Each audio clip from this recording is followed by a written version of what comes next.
Carthell Everett is like many retired middle class. As a 70-year-old former professor in School of Education at Indiana University, he enjoys his life a lot. He keeps a full itinerary, dividing his time between all the things he's passionate about. One of them is his farm. Once upon a time, he drove his golf car into the middle of the forest at 4 o'clock in the morning and waiting for the magic to happen. First of all, it is totally quiet. You can't hear a single sound. And then as the light just begins to start, you can hear one bird sing, another bird sing, and then you can start hearing the crickets. Over a period of about an hour, the whole world changes. And he changed an old barn into the house where he now lives in with his wife, Peggy.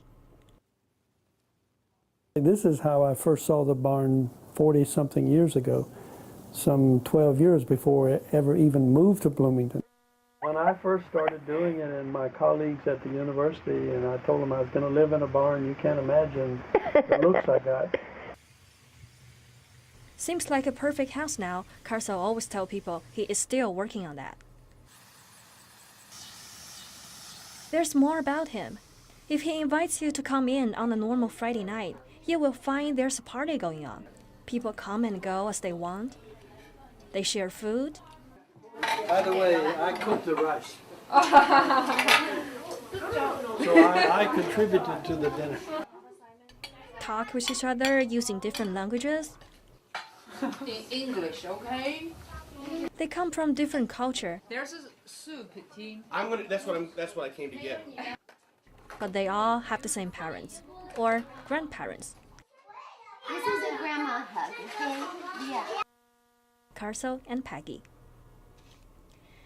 After traveling around the world in his early 30s with the U.S. Army and the university, Carthell and Peggy has been opening their door to the international communities for over 40 years. Most international people who come to the United States never get to go inside of an American home. So she and I decided we were not going to let that be true with the people we knew. So everything was going fine until in July the 4th, 1999, a young boy was murdered in Bloomington. Yeah, this is a picture of the family whose son was killed here in Bloomington in 1999. As a professor in IU, Carthell and Peggy called a small convention to celebrate a young boy's life and begin to take responsibility of the family.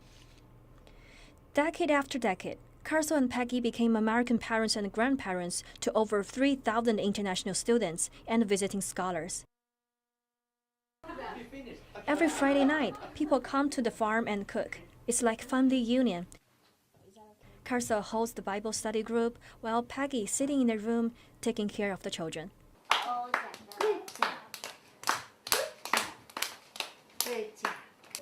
And the first thing I did in class to loosen everybody up was tell a joke, and nobody laughed.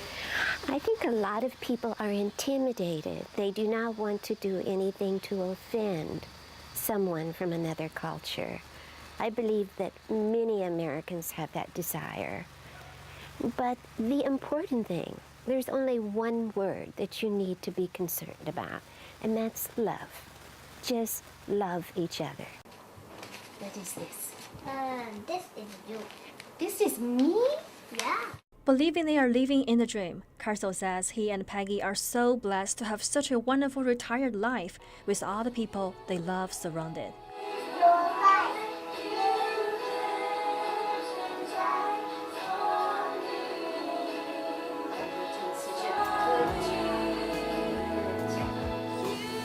We just like for people who come to the U.S. be able to leave here, go back to their country and say, wow, I had a great time.